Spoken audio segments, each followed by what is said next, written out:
On Moving Forward this week, a story that seems 20 years in the making. The globally harmonized system of suppliers, classifications, and labeling of chemicals. The Global Harmonization System, or what will widely be referred to as GHS. We bring you an in-depth look at how it has come to be the new standard by which all of us, employers, employees, consumers, and manufacturers, will be considerably safer. All hazardous materials will be classified to GHS criteria. New labels prepared and printed, GHS compliant safety data sheets, and of course, the most important effort, training in the new system. Stay tuned. We have the entire story of how the world of industrial safety is changing. When the average person thinks about global harmonization, they might immediately think that artists, musicians, or even poets would be involved.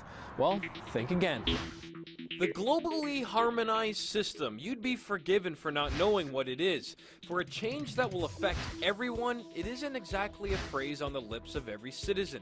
But that is the aim of this far-reaching program that began in 1992 at the Earth Summit in Rio de Janeiro, Brazil.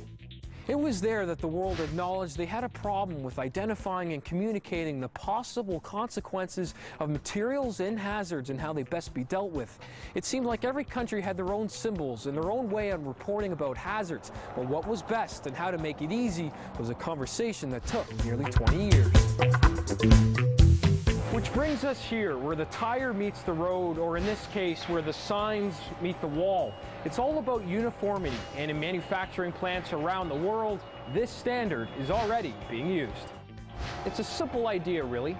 Using the common points of reference, the handling of hazardous materials, and their relationship with the environment. Now, we'll come back to that important point later and how it needs to be a lot safer. But how do you get the entire world to agree on anything? Remember 1992? That's our starting point. Now, a good majority of the world's developed countries and industries are either in the process of adopting change or are already deep into training and fully using it. If you're a chemical supplier, you have to make sure that whichever country your chemical is marketed in, it meets the laws and regulations of that country for hazardous chemicals. Now imagine, you want to be competitive, you want to make good profit on your product, but every country you go to, you have to use a different standard to determine whether or not it's hazardous. It's nonsense. Doesn't make any sense at all. So from a supplier's viewpoint, it's a no-brainer. Let's make it the same all over the world.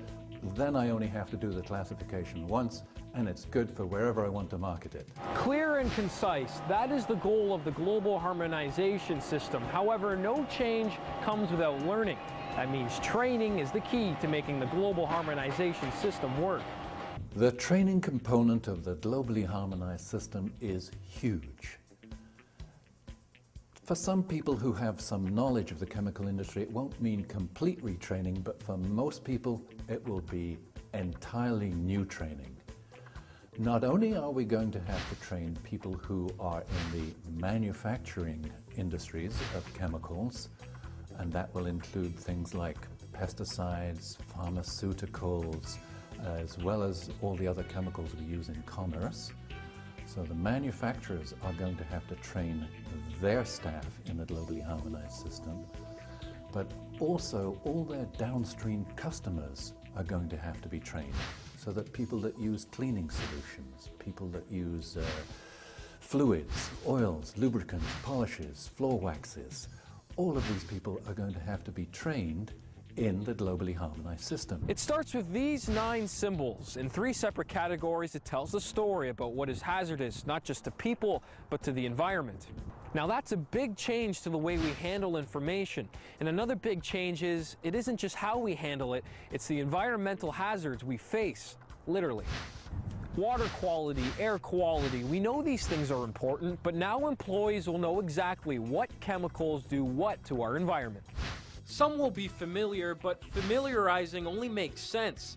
This material can blow up. This one is flammable, corrosive, but they get detailed here like this one. Showing prolonged exposure may cause health problems. If you've got some color code recognition of what your GHS products are, then everybody knows the moment they see that color code or that particular format, it's about GHS. It reinforces the whole safety program in an organization.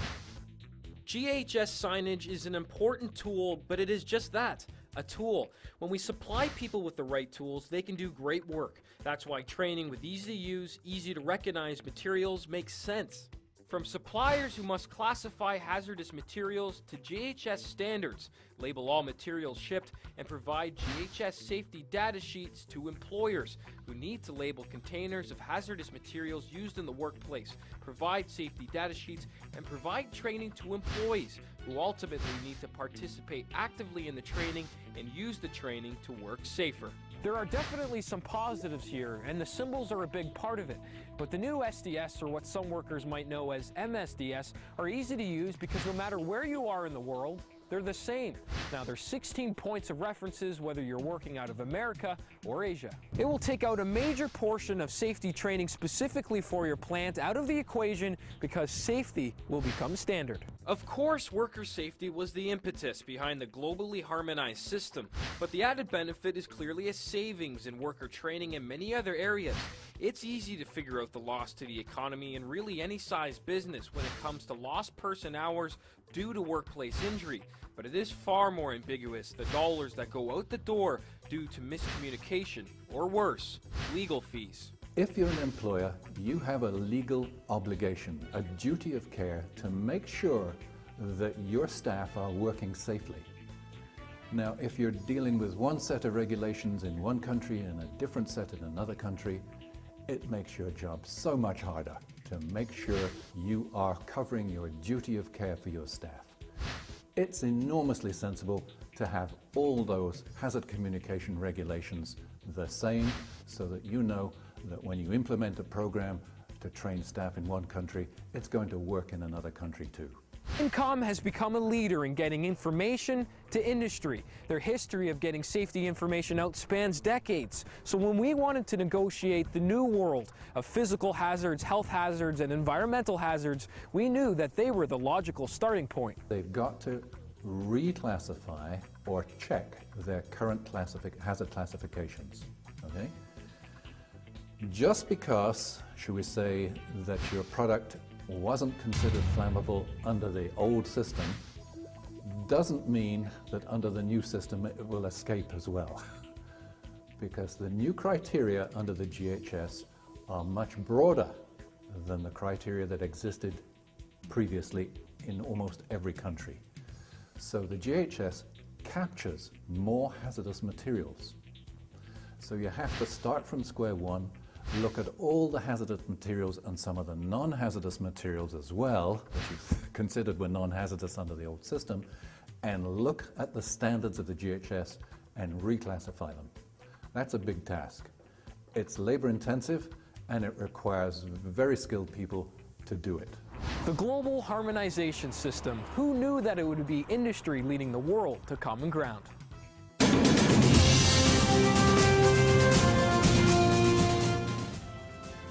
GHS, the same standards to decide what is hazardous.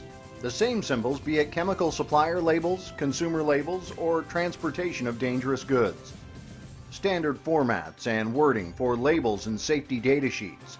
And regulations ensuring chemical suppliers, employers, and workers are all invested in safety. Training and consultation is now available.